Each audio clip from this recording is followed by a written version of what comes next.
Hey everybody, this is Symphony Advertising Podcast episode. Who knows what we want to call it these days. But today, I've thought of this idea called Rate Your Website Show, or the show that rates your website, where we check out a website and we discuss it, the goods, the bads, what we can improve on, just generally talk about a website. And I thought about this maybe last week, yesterday. But funny enough, I have a real life example of why, or the importance of having your website or your online presence intact. Because without knowing it, you can create a bad experience for a potentially new customer or existing customer and just ruin any opportunity that you have to make that person either a one-time customer, a lifetime customer, a customer that refers his or her friends. So I'm not kidding. Let me give you the story. So one of my friends is doing keto, whether you think that's good or bad, regardless. And so he's been wanting to eat pastries. And so one of my friends sent him a picture of a cookie, a keto cookie at a gas station in Pennsylvania. Because of that, it triggered my friend to want the pastry. And he's like, oh no, it's in Pennsylvania. I can't get it. So I told him to Google it. Google keto bakery. And he did. He found this place. I don't know if I should mention names. So I'm not really trying to put anybody down, especially because I don't know them. But I think it's just a good idea to name it so you guys can go and look at it yourself and support them. These are small businesses. If you want keto bakery pastries, just go support them. Because I'm not trying to be mean or anything. It's just this is what happens that people don't know about. So this place is called Cakes Keto. And he's working, so he drove all the way over there, right? He sent me the website. He's like, hey, the website's not all that great. I'm like, it happens all the time. But that's not even what I'm getting to. So he goes, and it turns out the place is closed. They open at 10, but he drove there. The place is closed. So he's upset that he drove out of his way to go get this keto cookie that he really wanted, a pastry that he really wanted, and it's closed. So just that experience, by not having either your Google My Business or your Apple Maps or whatever platform he found this on, or maybe from it not being obvious enough on the website, he has had a bad experience with this brand, with this company, and he just went somewhere else. So the first impression is really, really bad in this scenario. So I'm going to try and throw the website here. And I'm sure this is a great place because they have 72 Google reviews, 4.8 stars on Google. That's very good. It does say that they open at 10 a.m. So either my friend's not smart and didn't look. I'm going to ask him, why did you that Cakes place?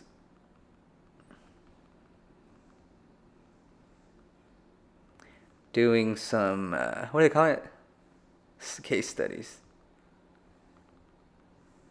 So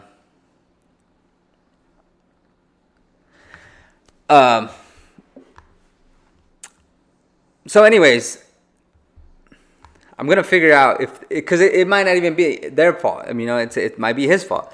And so again, the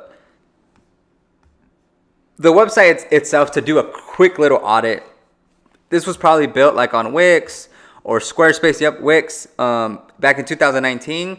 I would say, as a general rule of thumb, and it's okay to create your own website, but as a general rule of thumb, you want to update it at least once a year. You want to keep it up to date. You want to keep it relevant, and you want to have the necessary information. So on this website, all you have is a home and a shop. And people are curious people. People have questions. When someone goes to the website, you want to answer their questions. So you want to know, okay, where are you guys located?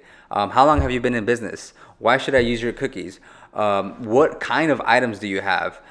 What time are you open? How can I contact you?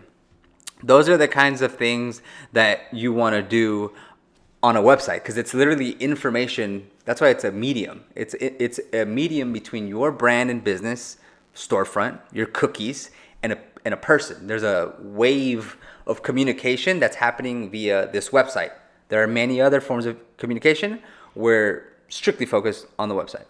And they have a social media too, but what's funny is I wanted to check out their social media, but their Let's Chat button doesn't allow me to click the Facebook button. So I mean, I could Google it, but it's not working there.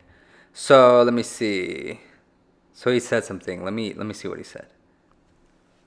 No. So let me back up. I put the address in for Gaki's Keto, but it was really for the first one, the Carolyn, something like that. But that one was still closed. They didn't open until like 9, I think. So it's his fault. He put the wrong information and went to the wrong place. So no one to blame there. Kakis, you're doing a great job on the hours, which just goes to show you have to keep that in mind, that people make mistakes. Like, don't leave it up to the customer to figure it out. You have to make it obvious. You have to make it the path of least resistance, because people make mistakes. And even though it's not your fault, it's not the business's fault, that opportunity is lost based on that factor. Like, based on their mistakes, the customer's mistakes, the customer's, bad judgment. So you want to make this experience the best to earn that visit, to be honest. But let's continue breaking down this website. So you want to have, at a very standard rate, you want to have a home. If you have 5 pages, right? Home, about, shop, contact, and then usually the 5th one is something specific to that industry. So like maybe you could do gallery, maybe you can do events, maybe you can do how it's made, maybe you can do our inspiration. Just something to add a little bit more flavor and depth to the website, because right now it's just basically a page, right? A page with stuff on it. Live well, eat cakes. Perfect. The pictures are fine. They work fine.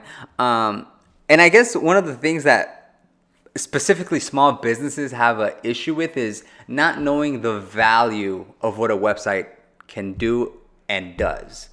So if you're, and this goes across the board, like if you aren't aware that people visit your website and make judgments on your website, it doesn't really hurt to have something that either you made yourself or you paid very little amount for. And I'm not saying like you have to hire somebody to do it. Like if you're going to do it, but understand that it's an impression on what your business stands for and what the appearance is, right? I think most people, if you're a business owner, if you run something, you want to make a good impression. You don't want to show up to an interview with messy hair. Your pants are too big, your shoelaces are untied, you forgot your belt, you have a stain on your shirt. You don't want to show up and present yourself to an interview like that. I say that and I'm just so casual, but this is who I am. So I'm gonna speak my truth.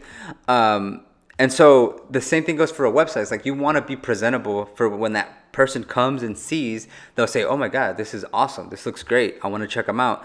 Where are they located? So again, so I would add a couple more pages for depth. I would make a logo, and logo spans from like very minimal to very complicated, right? So like if it's just for your website, you can honestly make a logo online, or find somebody to make it online for at a very affordable price. If you're like printing and making business cards and putting it on vehicles and it's on billboards, then you want to think a little bit more about the logo, right? So if the logo is in more places, you want to think a little bit more in depth. You want to think more brand strategy. If you're making a logo just for the website because this is the only medium you have along with social media, then it's a little bit quicker to pick one. And the good thing is you can always evolve. So let's just keep going through it real quick. So we have the banner. That's great. We have a couple of the seasonal items, and it does let you go. So the pictures are okay. Pictures are almost like 90% of the selling point. If the food looks good, especially in food, then they're gonna sell. And not all the pictures are bad. A lot of them are really good, actually. So let's just take a look at one product. Let's say I want to look at the cinnamon donut, and I click quick view. I don't really like donuts. I don't know why. So yeah, you can add a cart. Not a whole lot of detail on it. What's tough, but what helps is adding like descriptions on food. Like if you've ever gone to a restaurant and they like have the, let's say, a hamburger, right? But then they talk about the hamburger, what kind of meat, how it's cooked, and then they add like these words that make it more attractive. Like they say, it's a delicious bite that is grilled on a oven for 14 minutes until the temperature is just right, and the juicy burger sticks to the bun with the mayonnaise and ketchup.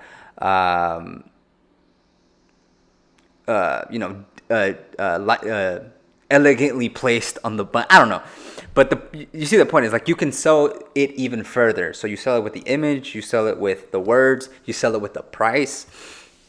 So that helps. That's like level 2 though. Right now we would just want to make it look a little bit better. A passion for baking with a focus on health. So this would be the about us. The picture's a little blurry. Order anytime online or by phone during business hours. Order anytime online or by phone during business. Okay. And they do have a logo. It just happens to be down here and not on the like where they usually go on top of the website. And then contact us. So the contact us doesn't have the hours. It's crazy. Just having the hours is like a lot of people go to a website and scroll all the way down just to look at the hours. And I know they change, but like that's the thing about keeping them up to date. And some weird things about it is the website, like there's a subscribe form at the bottom, which is supposed to be for a newsletter. But if you can't do the website part, you definitely can't do the newsletter part. So there, I would just delete that because people aren't going to get anything from it. And I'm sure no one's really paying attention to that. The chat thing may or may not be effective. I think they on Wix, you'll get an alert on your phone if you have that up. But again, you don't want to put things that you don't use. So you wouldn't want to put, you wouldn't want to set up a store that says jeans, and then they go to the jeans section, and then there's no jeans. Oh, we actually don't sell them. Like someone needs to attend to that.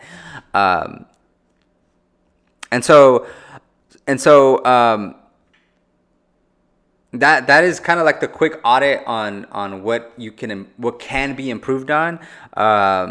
It makes a huge difference. I'm telling you, it's all impression. Like if it's kind of like the thing where like you should see a site and just see it as for what that brand or company is trying to, what they're trying to say, and not think this is a bad website. At the very least, it just needs to be like, oh, okay, I'm on the website. I'm getting the information I need as a minimal reaction to it.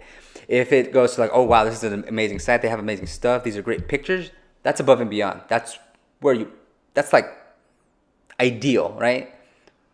The worst thing is to be like, oh, this is a bad website, which in this case, I would have to rate it a bad website. We should actually add ratings. So we'll start with, thumbs down, it's okay, and very good website. So in this example, unfortunately, I'm gonna have to give it a thumbs down, but it can be improved on. And it looks like the business is doing decent just based off the Google reviews, and they opened up at the very least 2019 because I see that it says proudly created by in 2019. Or 2019 is the signature on the bottom. So go check them out.